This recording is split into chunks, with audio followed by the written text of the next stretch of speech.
Je m'appelle Patricia Bourguignon, donc je suis immunologiste et aussi nutrithérapeute. Et dans le cadre donc, de ce congrès, je vais présenter les perturbateurs endocriniens.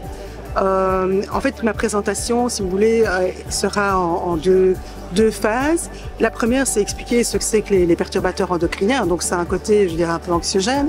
Mais pour moi, le plus important, c'est pas cette partie-là, mais c'est la deuxième partie. Et donc là, on a des solutions à notre portée, facile, l'alimentation, et pas que. Et dans l'alimentation, il y a des molécules qui sont super intéressantes.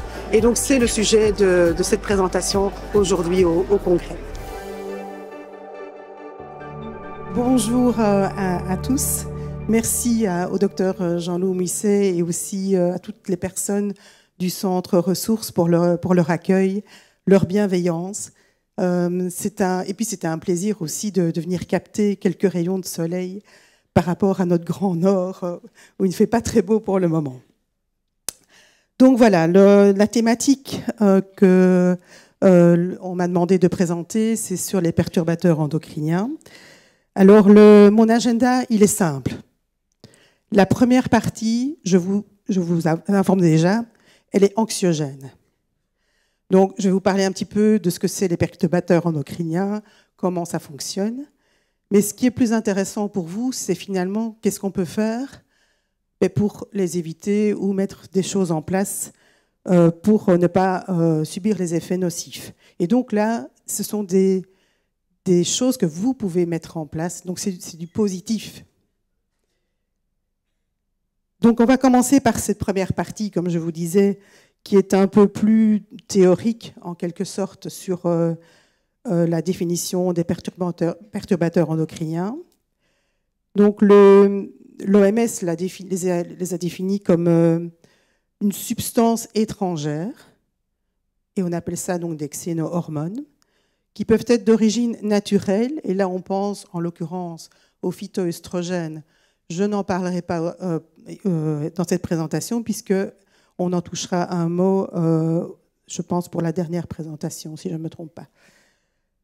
Ou alors, ça peut être des substances synthétiques, donc de l'environnement, qui peut interférer avec notre système hormonal.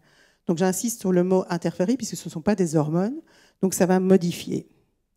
Et dans certaines situations, mais ça peut amener à des effets délétères, chez la personne même ou, vous allez voir, chez ses descendants. Alors, cette définition a été un petit peu élargie à d'autres organes qu'on ne considère pas vraiment comme des organes qui font partie du système endocrinien proprement dit, mais qui peuvent interférer avec ceux-ci. Je pense en l'occurrence avec le tissu adipeux qui peut produire des leptines, des cytokines pro-inflammatoires, etc., l'hormone de croissance, enfin l'IGF-1, qui est l'équivalent de l'insuline, qui est sécrétée par le foie.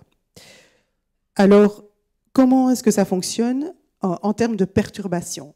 Alors, il peut perturber soit au niveau de la production de l'hormone, soit au niveau de son transport, soit au niveau de son élimination, ou encore, et c'est souvent plus le cas, c'est au niveau du fonctionnement. Alors, pour certains perturbateurs endocriniens, ils ressemblent plus ou moins aux hormones et donc ont la capacité de se fixer sur des récepteurs. Et en étant fixés sur le récepteur, soit il empêche l'hormone d'agir, et donc là on a une sorte de compétition, ou alors il peut perturber toute la signalisation qui amène au fonctionnement cellulaire. Et ça peut être dans un sens, ça augmente ou ça diminue. Et donc, quand on parle des effets toxiques des perturbateurs endocriniens, en général, ce n'est pas un effet toxique direct. Ce n'est pas comme si on mettait de l'acide sur la peau et donc on est brûlé. Donc, c'est beaucoup plus subtil que ça. C'est plutôt un effet indirect. Et c'est suite justement à toutes ces modifications physiologiques qui en découlent. Alors, où trouve-t-on les perturbateurs endocriniens? Ce n'est pas difficile. Ils sont partout autour de nous. Alors, la plupart, je dirais, des usagers de ces perturbateurs endocriniens ou des personnes qui subissent ou qui les produisent, c'est dans le cadre des industries, soit ils les produisent ou soit ils utilisent beaucoup de produits d'entretien, etc. Le monde de l'agriculture avec les pesticides, l'élevage, bien entendu. Et nous aussi, nous sommes face à ces perturbateurs endocriniens dans notre usage quotidien. Alors, je ne vais pas détailler tous les perturbateurs endocriniens, sinon je pense qu'on en a pour la journée, et ce n'est pas le but. Simplement, on les retrouve sous des noms un peu différents, mais finalement, ça n'a pas trop d'importance pour vous de savoir comment ils s'appellent. Simplement, on les retrouve dans l'alimentation avec les pesticides, dans l'eau que nous buvons, et également dans tous les objets plastiques du type voilà, les emballages, etc., les bouteilles en plastique, tous les matériaux de construction. On les retrouve également dans les vêtements, dans les tentures, tout ce qui est avec des retardateurs de flamme, dans les jouets aussi également, donc le style les nounours par exemple, où ils mettent forcément des retardateurs de flamme. Et alors des choses à laquelle on ne pense pas, mais du genre les lingettes pour changer le bébé, etc., et les cosmétiques. Alors, une autre aussi source, ce sont les médicaments que nous pouvons prendre ou nos propres hormones, ou les hormones qui viennent de l'élevage et qui vont être éliminées dans les toilettes et se retrouver dans les eaux usées. Et c'est comme ça que là où il y a des grands élevages d'animaux, on retrouve souvent des eaux qui sont beaucoup plus polluées à ces endroits-là. Et alors, une autre catégorie à laquelle on ne pense pas toujours, c'est que, ici, moi, je vous cite ceux qui sont utilisés, mais il faut savoir que ces perturbateurs endocriniens peuvent rester des années et des années dans les eaux, dans les sols, et peuvent subir des modifications par la chaleur, par l'oxydation de l'air. Et là, c'est encore un vaste monde qui est inconnu aujourd'hui par rapport aux effets potentiels de ces sous-produits de dégradation.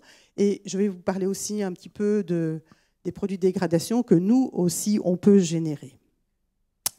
Donc, comme je disais, les sources d'exposition, en ce qui nous concerne, disons qu'ici, on n'est pas du tout dans le monde industriel. En ce qui nous concerne, c'est le premier vecteur, c'est l'alimentation, ainsi que l'eau que nous buvons. Et puis, comme je vous le disais, donc, il y a tout ce qui est objets en plastique, les cosmétiques, et l'air forcément extérieur.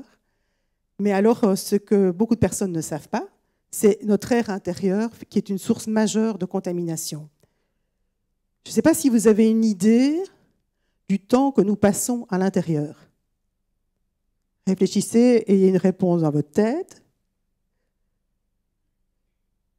En fait, on passe en moyenne 90% de notre temps, donc c'est-à-dire 21 à 22 heures par jour à l'intérieur, peut-être un peu moins dans le sud, parce que là, vous avez la chance d'avoir un peu plus de soleil que chez nous. Et donc, en hiver, ça peut même être encore plus. Alors, je ne vous dis pas, il y a même des personnes où c'est 0 heure ou 0 minute à l'extérieur. Hein. Donc, leur voiture est dans le garage, on entre dans la voiture, on va au travail, c'est le parking souterrain, on sort, et puis on va travailler, on remonte et on est rentré chez soi, et on n'a même pas mis une seule fois le nez dehors.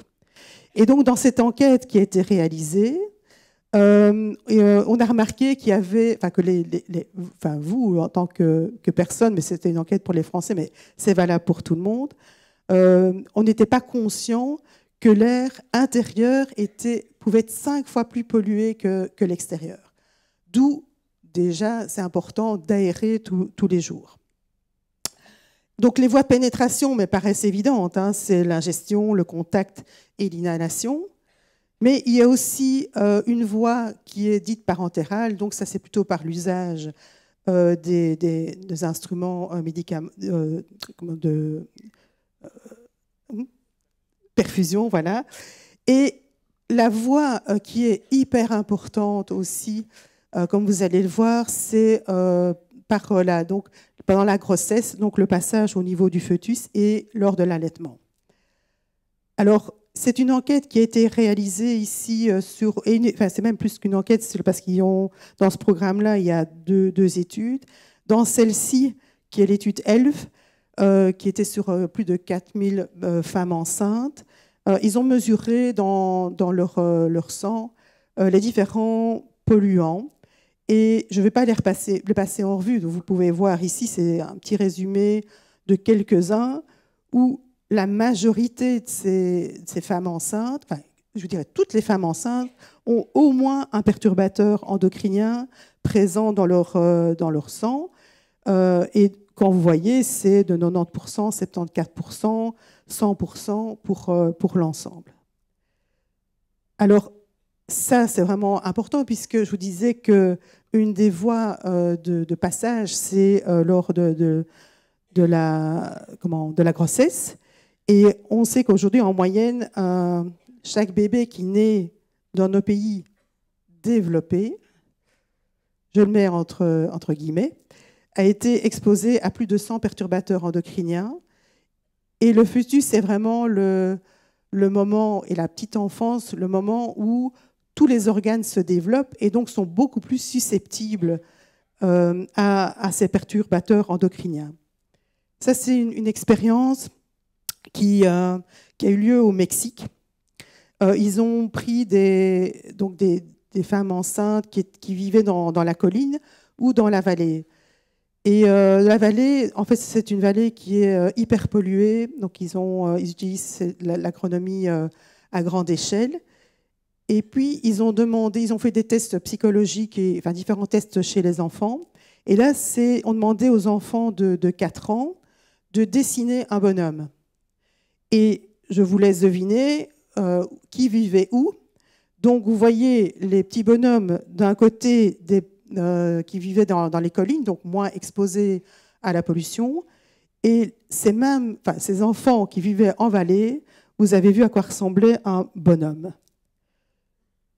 Alors, les risques qui sont liés aux perturbateurs endocriniens, comme on s'imagine bien, touchent principalement, c'est souvent ce qu'on cite, tout ce qui est système reproducteur, que ce soit chez la femme ou chez l'homme, avec des conséquences qui peuvent être l'endométriose, les troubles de la puberté, etc.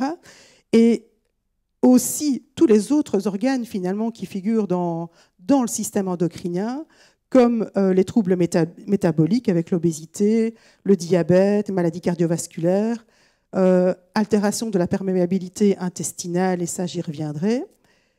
Aussi tout ce qui est troubles du neurodéveloppement, donc vous avez vu l'exemple ici que je viens de citer au niveau des enfants, et les troubles immunitaires, forcément, donc ils sont un peu considérés comme des immunotoxiques, et bien sûr les cancers. Alors, le lien justement avec les cancers, ça paraît logique, c'est surtout les cancers qui sont dits hormonodépendants, type sein, ovaire, prostate, testicules, mais aussi les autres organes comme la thyroïde, en termes endocriniens, mais pas que. En fait, tous les organes sont touchés, sont concernés. Alors, je n'allais pas passer toute la journée à vous expliquer tous les mécanismes et vous montrer toutes les études qui sous-tendaient les mécanismes possibles. Donc, j'ai essayé un peu de résumer tout ce que j'avais lu et pour vous montrer en fait que finalement, les mécanismes sont vastes. Et certains sont évidents, puisque je vous ai expliqué tout à l'heure qui était l'action hormone-like, qu'on appelle ça, donc ça mime un peu l'hormone. Mais ça peut aussi agir de manière différente, par exemple amplifier les récepteurs ou moduler d'autres facteurs qui vont être promoteurs au niveau de la cancérogénèse. Immunodépression en ce qui concerne les cancers, mais ça peut être aussi une immunodérégulation avec une augmentation comme les allergies, etc. Inflammation, donc tous les perturbateurs endocriniens induisent de l'inflammation et un stress oxydant, ça je vais y revenir. Et très important aussi, et ça je vais y passer un peu de temps, c'est tout ce qui est altération de tout ce qui est détox hépatique. Alors on a aussi remarqué qu'il y a des études qui montrent que les perturbateurs endocriniens, certains en tout cas, peuvent être ce qu'on appelle obésogènes, donc c'est-à-dire qu'ils vont déréguler tout le métabolisme lipidique et glucidique. Et comme vous savez, ça fait partie des risques potentiels par rapport à la cancérogénèse, puisque le tissu adipeux n'est pas anodin, il a un côté pro-inflammatoire. On a une sécrétion comme d'IGF-1 aussi, donc l'hormone qui ressemblent à l'insuline, etc. Ça provoque aussi une hyperperméabilité intestinale. Donc notre intestin, c'est une barrière. Et dans certains cas, on a ce qu'on appelle un leaky gut. Donc ça veut dire que les cellules s'écartent et on a un passage anormal des molécules qui ne devraient pas normalement passer avec une dysbiose. La génotoxicité, c'est plutôt indirect. Donc on est, pour la majorité, en tout cas, on n'est pas sur une altération du gène directement. Certains bien, mais ce n'est pas le cas de tous. Donc ça se fait plutôt de manière indirecte via justement ce stress oxydant. Et ça peut aussi agir sur la réparation justement de ces altérations au niveau génétique. Et puis le dernier, c'est l'altération de l'épigénétique. Donc une mutation, c'est votre gène, il est muté, c'est un peu comme un interrupteur, c'est on-off. Donc c'est allumé, c'est éteint. Tandis que l'épigénétique, en fait, notre gène, enfin, notre ADN, il est dans le noyau de la cellule. Il doit envoyer un message pour fabriquer les protéines. Et comme l'ADN, il est gros et il ne s'est pas passé, il va envoyer un messager, qui est l'ARN messager, qui va aller dans le cytoplasme, là où on va fabriquer les protéines. Et pour pouvoir faire ça, on a des garants comme ça, qui vont augmenter ou diminuer cette expression donc, du gène, qu'on appelle ça. Et donc l'épigénétique, c'est justement toutes ces modifications qui font qu'on va éteindre ou allumer ou augmenter, diminuer. C'est un peu comme le rhéostat au niveau d'une lampe, mais vous pouvez changer comme vous voulez l'amplitude. C'est un peu ça l'épigénétique. Et ce qui fait que c'est intéressant pour nous, c'est que c'est l'environnement qui modifie justement toutes ces petites molécules qui vont éteindre ou allumer de manière simple. Alors, probablement, j'ai dû louper d'autres mécanismes. C'est possible, mais ça n'a pas trop d'importance ici. Et pourquoi est-ce que je vous parle de ça ? C'est vraiment intéressant au niveau scientifique, au niveau médical, de comprendre les mécanismes. Parce que quand on comprend les mécanismes, eh bien, on peut agir de manière ciblée et donner des clés justement pour contrer ces effets. Et donc, comment s'en protéger ? La première façon de faire, c'est bien sûr éviter, et ça, je vais y revenir plus amplement avec des exemples. Mais si on ne peut pas tout éviter, il y a des choses qui sont dans l'air, dans les eaux. Et donc, ce qu'on va faire, c'est éviter qu'ils n'entrent. Donc, on va essayer de s'assurer de l'intégrité des barrières. Et la plus importante, puisque la première voie de contamination, c'est par l'alimentation, c'est s'assurer justement de l'intégrité de notre barrière intestinale. Les trois autres mécanismes qui peuvent entrer en ligne de compte, c'est une fois que ça a passé la barrière, on va essayer de les éliminer. Alors, il y a plusieurs façons de les éliminer. La première, c'est la chélation. C'est un petit peu comme une molécule donc chélatrice. C'est un peu comme un aimant qui va aller attirer les métaux lourds avec l'aimant qu'il porte sur le dos et qu'il élimine par les urines. La deuxième, c'est optimiser notre système immunitaire parce que toutes ces molécules qui vont se retrouver dans notre corps, en fait, sont considérées comme des molécules étrangères. Et notre système immunitaire, il est là, justement, garant pour nous protéger face à ces xéno-hormones ou en tout cas toutes ces molécules étrangères. Mais voilà, en réagissant, en induisant une réponse immunitaire, on va créer de l'inflammation, des radicaux libres. Donc ce sont des réactions tout à fait normales. L'autre façon de faire, c'est détoxifier grâce au foie. Bon, parfois je me demande pourquoi on a utilisé le mot détoxifier dans le contexte hépatique, parce que parfois ça peut amener à des molécules encore plus toxiques. Mais disons qu'ici, l'objectif, c'est on va éliminer via le foie les molécules et les éliminer après par les émonctoires. Là, je vais vous parler un peu plus de cette partie-là. Alors, malheureusement, dans certaines situations, on n'a pas pu contrer tout ça. Et donc, on va réparer. Alors, réparer, c'est quoi ? Mais c'est essayer de gérer l'inflammation, donc avec des approches anti-inflammatoires, naturel, diminuer le stress oxydant. Si il y a des dégâts au niveau du matériel génétique, c'est réparer. Et si ce n'est pas le cas, ça n'a pas marché, c'est faire en sorte que la cellule meure par un processus qu'on appelle apoptose. Et alors, comme je vous ai dit, ça avait un impact sur, finalement, plein d'autres troubles, notamment les troubles métaboliques et le surpoids. Donc là, on va devoir agir également. Donc, finalement, la bonne nouvelle, c'est que, comme vous allez voir, avec l'alimentation, une alimentation saine et certains aliments spécifiques, une bonne hygiène de vie et l'utilisation de solutions naturelles, mais on peut aider en tout cas toutes les fonctions que je vous ai citées précédemment. Et c'est ce qu'on va voir ici. En pratique,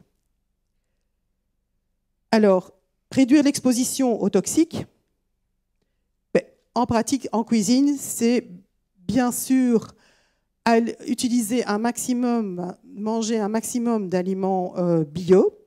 Alors, ce n'est pas toujours évident d'avoir du bio, parce que quand je parle bio, moi, je parle plutôt alimentation locale. Il y a des petits maraîchers, peut-être près de chez vous, qui n'ont pas le label bio, mais qui ont des principes de qualité. Donc, voilà, le bio, oui, mais pensez plutôt local et qualité. Alors, si ce n'est pas bio, pensez à les peler, les laver.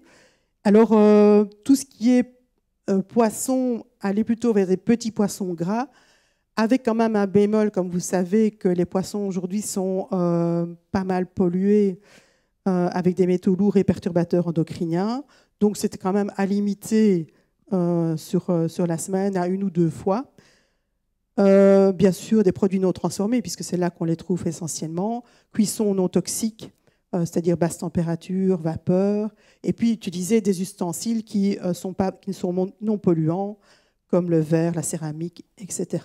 Attention donc au téflon, donc les poêles anti-adhésives. Si vous voyez que ça commence à s'abîmer, vous devez les jeter, forcément. Alors, voilà. Alors, ça, c'est un peu la question qu'on me pose souvent. Qu'est-ce qu'on peut boire? De l'eau en bouteille, l'eau au robinet? Je pense que ça ferait le sujet de toute une conférence. En fait, je pense qu'il n'y a pas de bonne réponse. Il y a des avantages et des inconvénients de chaque. Les bouteilles en plastique, mais ça c'est logique, puisqu'on en a parlé que les perturbateurs endocriniens étaient dedans. Donc l'idéal, c'est l'utilisation des bouteilles en verre. Malheureusement, on n'a pas énormément de choix par rapport aux bouteilles en verre. Mais si vous devez quand même utiliser des bouteilles en plastique, choisissez avec des eaux de source et alors évitez surtout de les mettre au soleil, de les exposer à la chaleur, puisque c'est comme ça que vous augmentez la migration. Alors il y a une autre solution, c'est filtrer l'eau du robinet. Alors il existe des filtres, c'est quand même des machines de guerre qui, d'après les fournisseurs, en fait, peuvent éliminer jusqu'à 99% des métaux lourds, pesticides, etc. Donc moi, j'ai vu des rapports. Maintenant, je leur fais confiance. Le problème, c'est quand même un coût assez important. Donc vous voyez qu'il y a des avantages et inconvénients pour chaque. Bon, pour le ménage, bien sûr, essayez le plus possible avec des produits naturels, comme bicarbonate de soude, vinaigre. Bien laver les vêtements, les nouveaux vêtements, aérer, utiliser des cosmétiques sans parabènes, etc. Pour l'intérieur, donc là, j'ai parlé tout à l'heure air pollué, donc n'oubliez pas d'aérer 10 minutes par jour au minimum. Mais ça, vous aurez l'occasion de lire les slides à votre aise après. Donc, bricolage. Là, regardez, il y a des labels. Le label COV qui est j'ai oublié. C'est des trucs volatiles. Donc, ça permet d'avoir une idée de leur qualité. Alors ça, vous ne savez peut-être pas, mais il existe des plantes dépolluantes. Donc intéressant à les mettre à l'intérieur, comme le lierre, l'azalée, les ficus sont intéressants. Donc voilà, ce sont toutes des plantes qui justement peuvent assainir votre intérieur. Alors, l'autre petite chose qui est facile à faire, c'est manger plus de végétaux. Là, je pense que les études, il y a énormément d'études qui vont dans ce sens-là. Notamment, ici, c'était une étude avec une cohorte de plus de 60, enfin, on était quasi à 69 000 personnes. Et toutes ces études, en fait, ont montré que l'alimentation, enfin, les végétaux, en fait, protégeaient de la quasi-totalité des cancers. C'est ce qu'eux concluent, mais simplement vous dire que ça ne protège pas à 100%, c'est simplement vous diminuez le risque d'avoir un cancer. Alors pourquoi ? Je vous ai déjà parlé du stress oxydant tout à l'heure, mais je ne vous ai pas expliqué. Donc en fait, quand on respire et autres, on émet des déchets qu'on appelle des radicaux libres. Mais ces radicaux libres, c'est un petit peu comme des petites bombes parce qu'il leur manque un électron, donc ils sont très instables, et ils veulent aller les piquer comme ça sur les autres, sur leurs voisins. Et la pollution, enfin tout ce qui nous entoure, ou si on a une infection, va augmenter cette production de déchets, donc augmentation des radicaux libres. Mais fort heureusement, notre corps est quand même bien fait. On a un système antioxydant. Donc, les antioxydants, ce sont soit des choses que nous produisons nous-mêmes, donc on a des enzymes qui permettent de le faire, mais on a aussi tous les apports des vitamine C, les polyphénols, etc., qui vont contrer ces antioxydants. En fait, ils vont se sacrifier pour leur donner le fameux électron, pour avoir cette stabilité. Et le problème, c'est quand on a soit trop de radicaux libres ou pas assez d'antioxydants, on a un phénomène qu'on appelle de stress oxydant, c'est-à-dire que la cellule, forcément, va subir des dégâts. Elle est en stress, et ces dégâts peuvent être au niveau de la membrane, mais partout jusqu'au matériel génétique. Et en plus de ça, on va avoir une inflammation qui va s'installer. Donc chaque fois qu'on a un stress oxydant, on a une inflammation. Ici, c'est juste un exemple. C'était pour vous montrer que différents perturbateurs endocriniens avaient été mis sur des cellules de Leydig. Et là, ça induisait des radicaux libres avec potentiellement tous des risques. Et le lycopène, l'acide élagique, la génistéine et le sélénium avaient montré en tout cas des effets très intéressants au niveau neutralisation.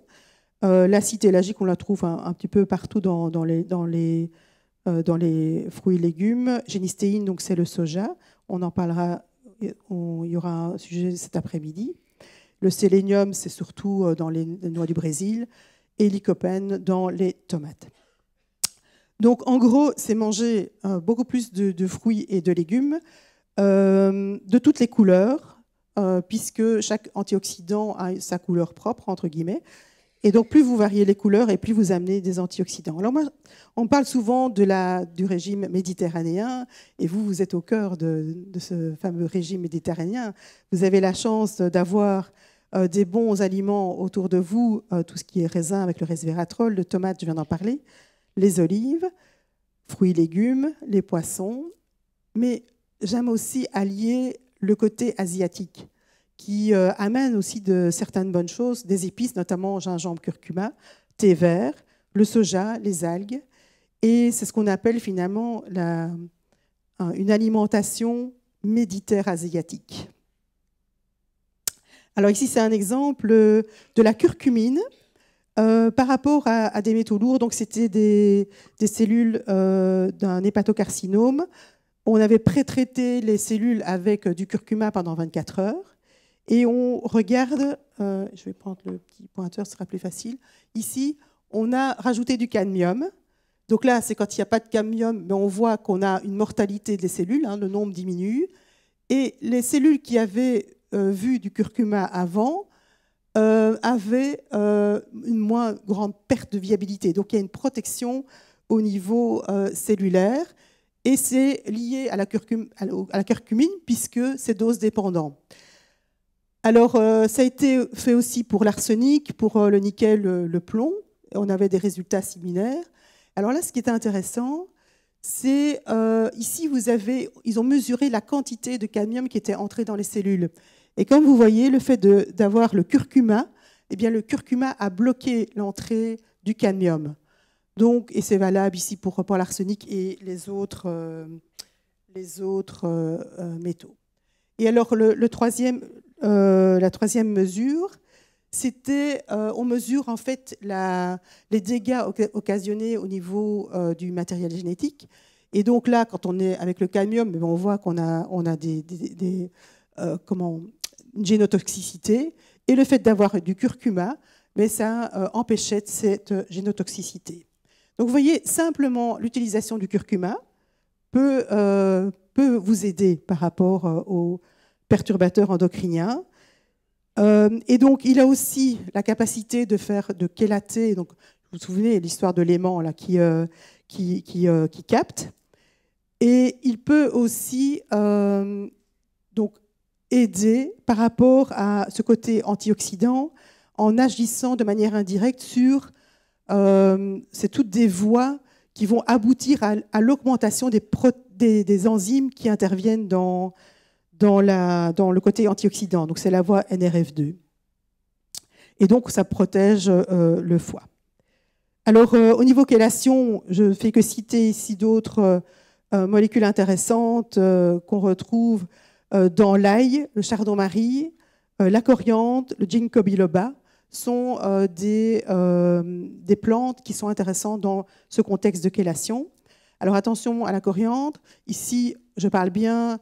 Ce n'est pas la coriandre alimentaire, mais quand on est avec des doses plus élevées pour des chélations, donc ça avec des compléments alimentaires, la coriandre seule peut être problématique parce que la fixation, si vous voulez, sur les métaux lourds n'est pas assez forte et donc peut relarguer à un moment donné. Donc il est toujours important de combiner avec une autre molécule, entre autres une qui est très intéressante dans tout ce qui est chélation, c'est la chlorella, donc qui est une microalgue. Alors, la zéolite aussi, c'est une roche volcanique qui est vraiment intéressante. Ça, c'est une étude de nouveau in vitro où on a demandé à des personnes d'avaler une solution aqueuse avec du plomb. Et on peut voir ici, donc ça, c'est quand on voit la quantité donc, de plomb qui a été avalée. Et quand on traite avec la zéolite, mais on voit qu'on a diminué la quantité de plomb donc dans le sang. Donc, aussi approche intéressante. Alors, c'est pas que. Hein, donc, vous avez la famille des polyphénols, il y en a des centaines qui sont intéressantes. Le glutathion aussi, qui est un antioxydant très puissant, même au niveau hépatique, donc dans la détox, ou la molécule qui permet de le fabriquer, donc le N-acétylcystéine, l'acide alpha-lipoïque, vitamine C, vitamine E, vitamine A, etc. Attention, vitamine E, enfin toutes ces vitamines jamais seules, toujours en famille, ou les cofacteurs comme sélénium, magnésium. Et donc ici, je parle du côté antioxydant, mais chacune de ces molécules, en fait, ont des effets pléiotropiques, donc ça veut dire qu'ils ont de multitudes de mécanismes protecteurs. Alors, optimiser la détox, optimiser notre foie, c'est important parce que donc, les perturbateurs endocriniens peuvent agir sur notre foie de manière différente. La première, c'est on est envahi par la pollution ou la polymédication, et donc notre foie, en fait, est engorgé, ne peut plus bien fonctionner. La deuxième, c'est les perturbateurs endocriniens vont altérer le foie, et donc en altérant le foie, il va moins bien fonctionner. Ou, malheureusement, dans certaines circonstances, on a ce qu'on appelle un polymorphisme génétique, et ça je vais expliquer. Et donc, du coup, on détoxifie moins bien que d'autres personnes. Ou alors, ça peut agir sur des différentes voies de la détoxication. Et ça, je vais y revenir avec ce sujet-là, parce que ça va engendrer des métabolites qui sont eux-mêmes toxiques. Donc, au niveau détox, on passe d'abord une première étape, ce qu'on appelle la phase 1, ici, qui va rendre la molécule hydrosoluble grâce à une série d'enzymes qui sont la famille des cytochromes. Puis, on va passer avec une phase 2 où on va les conjuguer pour pouvoir être éliminés après par les émonctoires. Alors, ici, je vais illustrer un peu ce que je vous ai dit avant avec un exemple, l'exemple des œstrogènes, donc ceux qu'on fabrique ou ceux qui viennent de l'extérieur. Ils vont d'abord passer par une première étape, comme je disais, où ils vont subir une hydroxylation avec différents types d'enzymes. Alors, c'est soit on va avoir l'enzyme, la 2-hydroxylase, qui va produire la 2-hydroxyestrone, qui, elle, est neutre, donc pas de souci. Dans certaines situations, c'est une autre enzyme qui interagit, c'est la 4OH, et va générer un métabolite qui, lui, est très instable. Et si il subit de l'oxydation, il peut amener à une molécule génotoxique. Il est faiblement œstrogénique par rapport aux œstrogènes. Et alors, le pire, c'est la voie 16OH qui, lui, engendre des molécules qui sont plutôt génotoxiques et œstrogéniques jusqu'à 5 à 100 fois plus que les œstrogènes. On a la deuxième étape, qui est une étape de méthylation. Et vous voyez, pour le 4OH, on a encore une chance. Si on a une bonne méthylation, bien on va engendrer un autre métabolite qui est le 4-méthoxyestrone. Donc lui qui est non œstrogénique et qui sera éliminé. Mais pour pouvoir bien fonctionner, on a besoin pour cette méthylation de la vitamine B6, B9, B12, des donneurs de méthyle comme la bétaïne, la choline. Et le côté super chouette, c'est que si vous engendrez cette voie 2OH, vous allez générer le 2-méthoxyestrone qui, lui, certaines études montrent en tout cas qu'il peut avoir des effets protecteurs, antiprolifératifs, protection de la peroxydation lipidique et tout ce qui est dégénération cellulaire. Alors, quand on regarde donc ces trois voies, vous allez me dire, oui, mais comment est-ce que je peux faire pour orienter d'une voie vers une autre? Alors ici, comme vous pouvez voir, en fait, il y a des facteurs aggravants qui vont orienter vers des voies qui ne nous intéressent pas. Et ces perturbateurs endocriniens, pesticides, malheureusement, vont orienter vers cette voie 16OH ou 4OH. Mais pas que, on a aussi tout ce qui est, je veux dire, notre façon de nous alimenter, l'excès de sucre, les oméga-6, les IPP, donc tout ce qui est antiacides, l'inflammation liées à l'obésité vont aussi bloquer la voie 2OH. Mais en contrepartie, vous avez des outils en main pour justement favoriser ou bloquer certaines voies. Et parmi donc de nouveau ces molécules intéressantes, on revient toujours à la même chose, ce sont les végétaux.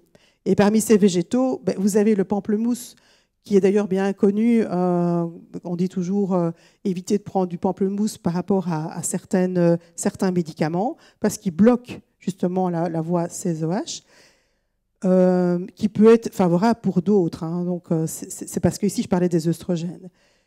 Mais je vais revenir donc sur la molécule la plus intéressante. C'est une molécule qu'on retrouve dans les crucifères, l'indole 3-carbinol. Alors, au-delà de ces voies de manière spécifique, de manière générale, l'inflammation est un facteur qui va bloquer toute la bonne détoxification, ainsi que le stress et l'alcool. Donc les crucifères, c'est donc tout ce qui est brocoli, chou de Bruxelles, etc. Et on retrouve des molécules de type sulforaphane aussi qui sont intéressants. Et ce fameux indole 3-carbinol, qui lui aussi va orienter vers cette voie 2OH. Alors il y a les aliacées de type oignon, ail, échalote et tout ça aussi qui favorisent une bonne détoxification. Et donc pensez à manger au moins 3 portions par semaine de ces aliments. Comme je disais, nous ne sommes pas tous égaux par rapport à la génétique. Et donc, certaines personnes ont des polymorphismes. Donc, en fait, un polymorphisme en soi, ce n'est pas une mutation, c'est juste un changement de certains nucléotides qui font que mais leur fonctionnement n'est pas le même que chez les autres personnes. Et c'est le cas ici, c'est un exemple, on a un polymorphisme au niveau du CYP1A2 qui est un cytochrome qui est impliqué dans la première phase de détoxication. Et ces personnes qui ont ce polymorphisme eh bien, vont avoir une diminution de leur activité de détoxification jusqu'à 70%. Donc, du coup, un problème par rapport à l'élimination des toxiques. Et aussi, on va diminuer donc, le ratio de OH-CSOH, qui est un marqueur qu'on peut suivre au niveau de la biologie fonctionnelle. Donc, c'est-à-dire qu'il va favoriser plutôt la voie CSOH. Et un autre polymorphisme sur une autre enzyme qui est sur le CYP1B1, qui lui va augmenter la voie 4OH. Mais à nouveau, ce n'est pas dramatique en soi. Si vous savez que vous avez ce polymorphisme, mais faites attention, mangez un maximum de crucifères. Et si pas les manger, c'est augmenter même avec des compléments alimentaires dans certains cas. Les apiacés, c'est tout ce qui est type ombellifère, comme les carottes, là où il y a chaque fois les feuilles qui ressemblent à une ombellifère. La quercétine, tout ce qui est épigalactocatéchine, les flavonoïdes de thé vert, l'huile d'olive avec l'hydroxytyrosol, donc agissent justement sur ces voies pour optimiser et aller vers les voies qui nous intéressent, donc c'est la voie de OH, en l'occurrence pour les œstrogènes, mais de manière générale, c'est optimiser la détox. Alors, ça, c'est un tableau qui a été réalisé par Jean-Loup Mouisset sur base de toutes ces lectures. Donc, il a fait un peu des calculs. Merci à Jean-Loup de me permettre de présenter et d'utiliser cette slide. Je l'aimais bien parce qu'elle est parlante en soi. Donc, vous voyez que donc, ce sont les risques cumulés chez les femmes jusqu'à 50 ans pour un cancer de sein, qui est de base de 2,40%. Et lorsqu'il y a une exposition au DTT in utero, vous voyez que le risque est augmenté à 3,7. Idem pour les PCB. Et vous vous souvenez, je vous ai dit, avec le polymorphisme de la voie 1 à... Ici, c'était 1 à 2, mais dans celui-ci, c'était 1 à 1, donc ça n'a pas d'importance. Donc, c'est la première voie, la première partie de détoxification. Mais là, on augmente 2 à 3 fois. Pour les hydrocarbures aliphatiques, on augmente de 2 à 5 fois.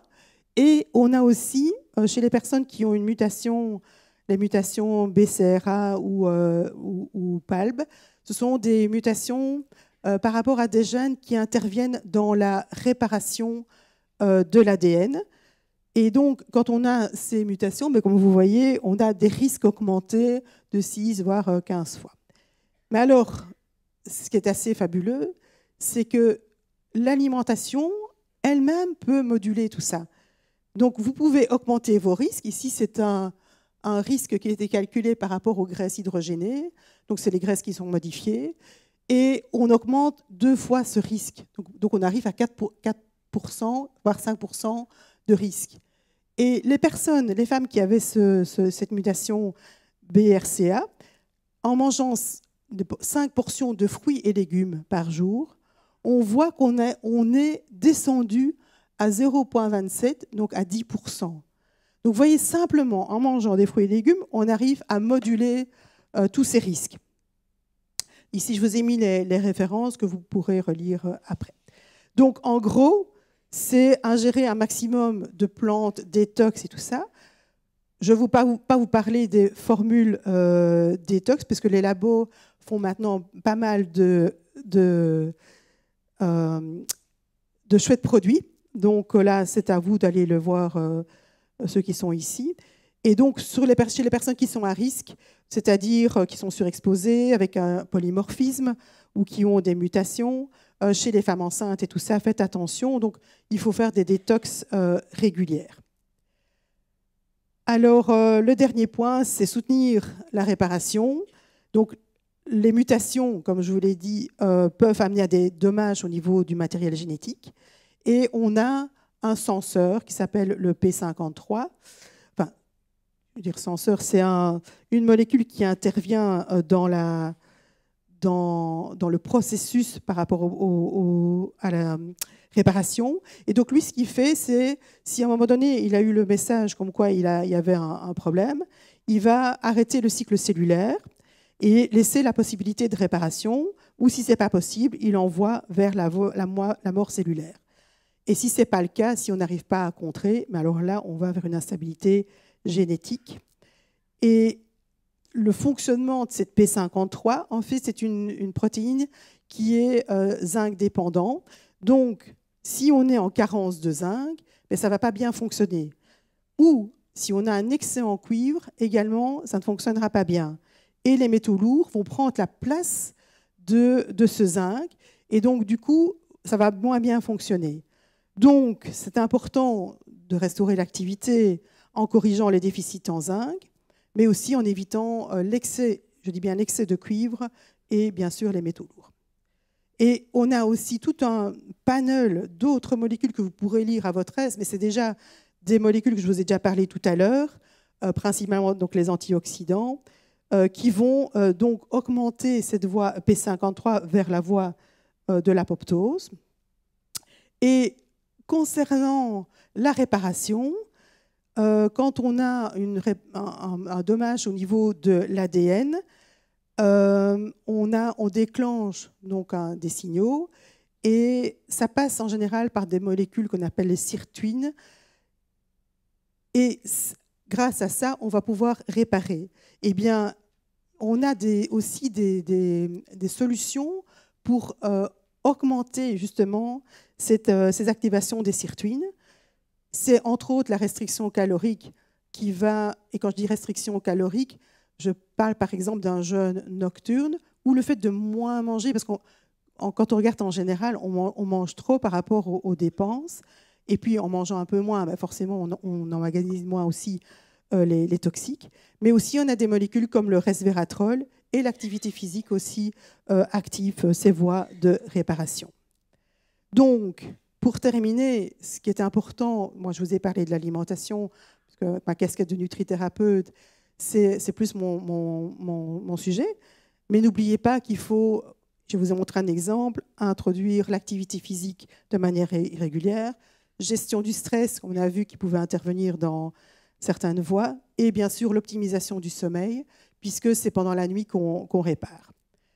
Et donc, ici, c'est un petit peu un résumé de ce que je viens de vous dire, réduire l'exposition aux toxiques, optimiser les défenses ou contrer les effets délétères avec une alimentation ou micronutrition anti-inflammatoire, antioxydante, prendre soin de son intestin microbiote, renforcer la fonction hépatique avec des détox régulières pour les personnes à risque, bien sûr contrôler le poids, supporter la réparation de l'ADN, et le jeûne nocturne qui est aussi donc très intéressant et restriction calorique. Alors, je n'ai pas eu l'occasion de vous parler de tous ces aspects, mais on a développé un livre au sein de notre ASBL qui est Nutrithérapie et cancer, comment prévenir le cancer et ses récidives. Et comme vous pouvez voir sur la table des matières, en fait, c'est un petit peu tous les points que je viens de vous aborder et plus encore. Et donc, il y a un laboratoire qui a accepté de vendre ce livre pour nous. C'est le laboratoire Nutrilogix. Voilà, mais je vous remercie en tout cas pour votre attention. Et je laisse la parole à vous.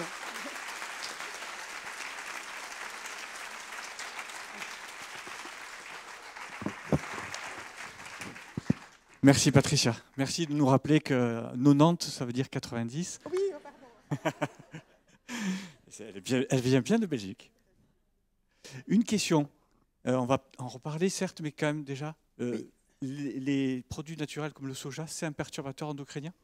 Alors, par définition, il perturbe le système hormonal puisqu'il va agir sur des récepteurs. Mais contrairement à la définition qu'on utilise avec le perturbateur endocrinien, c'est souvent une définition négative. Et c'est ça me dérange profondément, parce que ce n'est pas du tout le cas. Donc, en fait, le soja, donc la génistéine, va aller sur, certes, les récepteurs, mais souvent, on oublie le type de récepteurs qui sont impliqués avec les œstrogènes.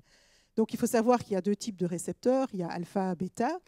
Et en allant sur le récepteur alpha, par exemple, eh bien, il est jusqu'à 1000 fois moins efficace. Et donc, du coup, il va bloquer l'effet œstrogénique. Et il va aussi aller préférentiellement vers la voie bêta, qui, elle, est une voie plutôt favorable. Les études ont montré que c'était plutôt côté antiprolifératif. Donc, oui, ça perturbe en quelque sorte, mais perturber, ce n'est pas négatif en soi. Donc, ça, c'est déjà une chose. Mais il ne faut pas oublier non plus que dans le soja, il y a plein d'autres molécules qui sont intéressantes. Et notamment, même la génistéine agit sur d'autres voies multiples. Souvent, on ne les cite pas. On s'arrête à ce côté hormonal. Et c'est bien dommage, puisqu'il y a plein d'intérêts. Mais je pense qu'on en abordera ce sujet après-midi. Ouais. Bon, ça serait plus juste, on le verra avec les interactions, de parler de modulation de l'activité des œstrogènes, non pas de perturbateur. Oui. Un mot qui est plutôt péjoratif. Voilà, c'est ça. Qui est péjoratif, point. Oui, voilà. Et donc, ce n'est pas logique de dire que c'est un perturbateur endocrinien. Voilà. Bon, ça fait partie des choses sur lesquelles il faut qu'on soit attentif. C'est vrai, j'aime bien le mot modulateur. Parce que voilà, perturbateur, c'est péjoratif. Hein. Exactement. Un terroriste, ce n'est pas un mot qui est beau. Non. Bon. Voilà. Donc je te remercie, Patricia. Avec plaisir.